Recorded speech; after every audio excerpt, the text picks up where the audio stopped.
नमस्कार, मी पंजाब बचाटे. काल 18 तारखेचे लगातार 4 पॉईंट हिट झाले. सर्वतोपरी 5 पॉईंट आपण या व्हिडिओमध्ये पाहणार आहोत. तसेच एक बीडचा आहे जो ऑनलाईन दिला होता, त्यालाही पाणी लागलेलं आहे. तो एक सेपरेट व्हिडिओमध्ये बघू. आता काहींना वाटत असेल की हा व्हिडिओ टाकतोय म्हणजे रूट काढणार आहे, पाणी शोधायला जाणार आहे, अशातला प्रकार नाही. काही वेगळे विषय बोलण्यासाठी या व्हिडिओच्या माध्यमातून आपल्यासमोर आलेलो आहे. त्या शंभूनाथाच्या कृपेनं, आदिमायेच्या कृपेनं, या धरणी मायेच्या कृपेनं, गंगा मातेच्या कृपेनं, त्या हनुमंतरायाच्या कृपेनं हे सगळं पाणी लागलेलं आहे. अमोल भाऊ नाशिक यांच्या मित्राचा पॉईंट 30 फुटाला 2.5 ते 3 इंच पाणी लागलेलं आहे. भाग कसा आहे तो फोन लावून विचारायचा आहे. सगळे व्हिडिओ नंबरसह मिळतील. तेलंगणा हळदा टेस्टिंगचं फुल 2.5 ते 3 इंच पाणी. विनोद भोसले, तेलंगणा बॉर्डर. भीमाशंकर केदारी 110 फुटावर 1.5 इंच पाणी लागलेलं आहे. भीमाशंकरचा हा दुसरा बोरवेल आहे आपला, मागच्या वर्षी एक दिला होता. तुळजापूर धनंजय कदम साहेब, देवीचे मुख्य पुजारी, 280 फुटाला फुल 1.5 इंच पाणी लागलेलं आहे. टेस्टिंग बाकी आहे, नंबर देणार आहे. नागनाथ भाऊची इच्छा होती, तिथं 2 पॉईंट आपण दिलेले होते. पहिल्या वेळेला नागनाथ भाऊचा बोर झाला. दुसरा जो काही पॉईंट दिला होता तिथं निशाणी परफेक्ट केली नाही, पॉईंट बाजूला मारण्यात आला 2 फुटानं. परत आपण पॉईंट दिला, 35 फुटाला पाणी लागलं. आज किती पाणी चालतंय म्हणजे 3 इंचाच्या वर पाणी आहे सध्या चालतंय. झरासुद्धा वाजत नाही. 30 फुटाला केसिंग लेवलसुद्धा हलत नाही. 5 इंच फुल पाणी लागलेलं आहे 30 फुटावर. आणि त्यानंतर काही व्हिडिओ राहिले असतील, माझ्या डोक्यात तेवढं राहत नाही. एक वेगळा विषय, मी काही वेगळ्या विषयावर बोलणार आहे. योगेश माने असतील किंवा तो लोखंडे असेल, संपूर्ण व्हिडिओ बघा. कारण संपूर्ण व्हिडिओ पाहिल्याशिवाय माझे सगळे व्हिडिओचे कमेंट सेक्शन चालू आहेत. ओव्हरऑल महाराष्ट्र, तेलंगणामध्ये आपण काम केलेलं आहे. कोण आपल्याला मूर्ख ठरवेल म्हणजे या कमेंट सेक्शनच्या माध्यमातून ते कळून येईल.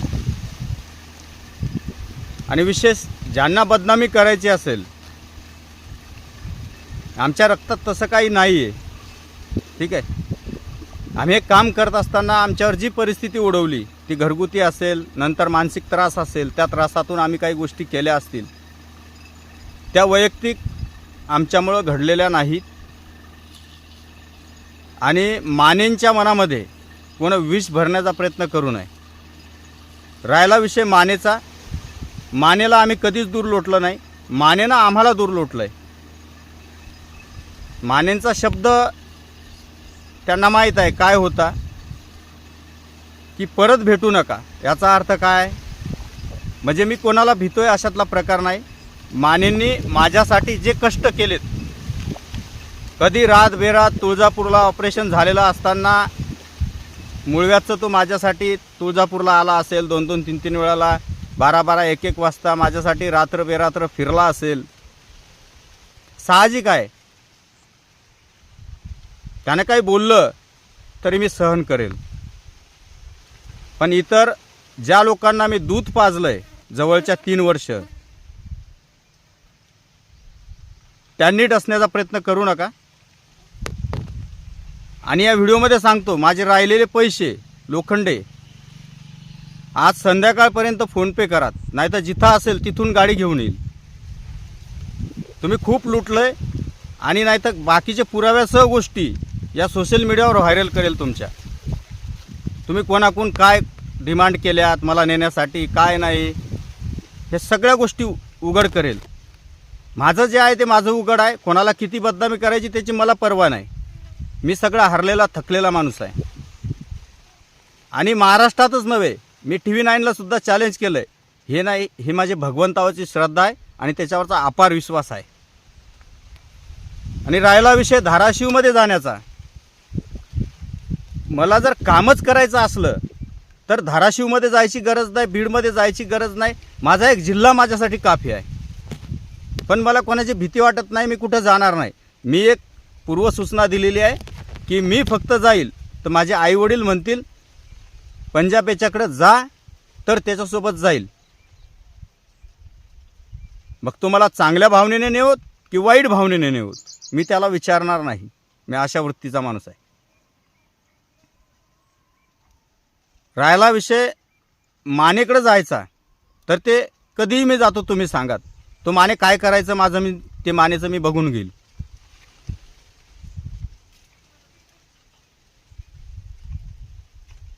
आणि आत्तापर्यंत केलेल्या कामात आम्हाला माहीत आहे, हा आमचा फलाना आमका धिमका आमचा. आम्ही कुठंतरी आमचं स्वतःचं भाडं खर्चून तिथं जातो, बोंबलत रात बेरात. कोण कुठं त्याचे कामच करत असतो. कोणाला 50 फोन लावतो, त्यासाठी आम्ही रात्र काळ्या केलेल्या असतील. तो फोन उचलत नाही. मानेंनी आम्हाला प्रत्येक पावलाला साथ दिली, त्याच्याबद्दल दुमत नाही. मानेनं आम्हाला मारलं तरी ते आम्ही सहन करू, ठीक आहे. आणि माने कसा आहे तुम्ही चांगला ओळखलेला आहे, त्याच्याबद्दल आजही माझ्या मनात काही तिरस्कार नाही. फक्त मानेंचे शब्द इथं भिडलेत म्हणून मी मानेला फोन केला नाही. आणि वास्तविकता पाणी पाहण्यावर माझं पोट आहे अशातला काही प्रकार नाही. आणि ते करण्याची तो बोर म्हणला आणि कोणाचा पॉईंट म्हणला की माझं डोकं उठते. त्यासाठी पाणी पाहण्यासाठी फोन करू नका. जर माझ्या मनाला एखाद्या वेळेला वाटलं, असा काय रूटगीट नाही, आता यावर्षीचा विषय सोडून द्या, की या माणसाकडं जावं, तर त्या माणसाला सरळ सांगेन की घरी ये, माझ्या आईवडिलाला सांग, किंवा माझं काम तू कर, मी तुझं काम करेल. ज्या वेळेला माझे आईवडील परवानगी देतील त्यावेळेला. आपला आपण गॅरेज सांभाळायचं, घरप्रपंच सांभाळायचा जो सत्यानाश आपण करून ठेवला आहे तो तर दुरुस्त करता येत नाही. पण काहीतरी आईवडिलांचे स्वप्न, त्यांना थोडासा आनंद देता येईल यासाठी काम करायचं ठरवलं आहे. आणि यातून आपण एवढे दिवस त्या ईश्वराचंच काम करतो हे समजत होतो. आणि कोणाला तरी काहीतरी मिळतं आहे त्यासाठी आपण एक स्पेशली लाईव्ह तुम्हाला सांगतो. आज संध्याकाळी घेणार आहोत पुरेपूर तयारीनिशी. आणि यात सर्वांनी त्या लाईव्हला हजर राहायचं आहे, महाराष्ट्रातल्या कान्याकोपऱ्यातून. तो तेलंगणा असेल, मग ज्यांचं वाईट झालं त्यांनीसुद्धा हजर राहायचं आहे कमेंट करायला. आणि त्यातलं पर्सेंटेज मोजायचं आहे की बचाट्याला किती लोक वाईट म्हणतात आणि किती चांगले म्हणतात. हे बघा, चांगलं तर आतापर्यंत देवालाही कोण म्हणलं नाही, त्यालाही 10 लोक विरोधात उभी होती. पण माझं मला नाही, त्या भगवंताला माहीत आहे की मी प्रांजळ मनानं काम केलं आहे. ते म्हातारा आहे ना परभणीचं, त्याला 10-11 हजाराची गरज आहे. सोलरसाठी पैसे नाहीत आता. मी म्हणलं कुठलं आपण कोणाला दिलेले जर परत आले तर त्याला देता येईल, काहीतरी मदत करता येईल. हीच भावना आज आहे. आणि इथून पुढे जी मदत करायची माझ्या कष्टानं, माझ्या जमिनीतून करीन. याच्या अगोदरसुद्धा कोणाचे फुकटचे पैसे खाल्लेले नाही. डोक्यावर रुमाल नाही, बिना चप्पलचं, काट्याकुट्यानं इचू काट्यानं रात बेरात सगळ्यांच्या रानात फिरलो. असं काय कुठं कोणाचा दगड ठेवून आलो नाही. आणि सगळ्याचं काही नुकसान झालं नाही. 100पैकी 2-4 लोकांचं झालं असेल तर त्याला मी जबाबदार आहे असं त्यांना वाटत असेल तर तो त्यांचा प्रश्न आहे. भगवंताला माहीत आहे की मी कोणत्या पद्धतीनं काम केलं आहे आणि कोणासाठी काम केलं आहे, ठीक आहे. बाकीचे व्हिडिओ बघा नंबरसह. व्हिडिओला लाईक शेअर करा, असं काही म्हणत नाही. आणि हा व्हिडिओ पाणी शोधण्यासाठी नाही, किंवा याच्यानंतर पण मी मागचे दिलेले पॉईंट टाकणार आहे, त्या माध्यमातून काही गोष्टी बोलणार आहे, ठीक आहे. धन्यवाद. जय महाराष्ट्र, जय जिजाऊ, जय शिवराय.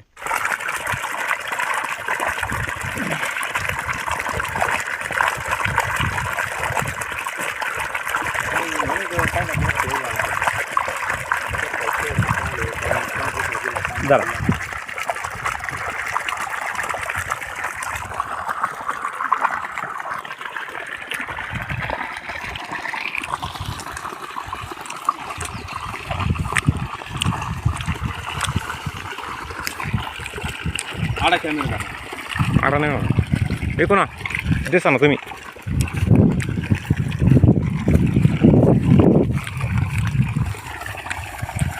हां, नमस्कार. मी नागनाथ.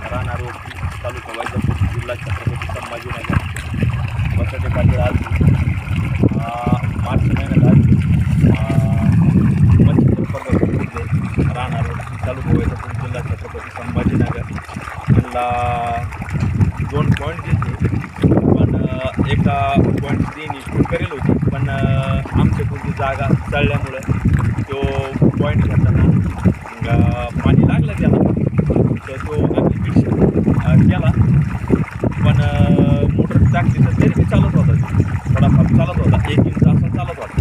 नंतर मग एक दिवस आले ते 20 एप्रिल 2025 या रोजी आले.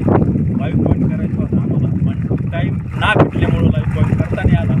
तर आम्ही 1 मे 5, 2026 वार शुक्रवार ह्या रोजी मग तो पॉईंट ड्रिल केला.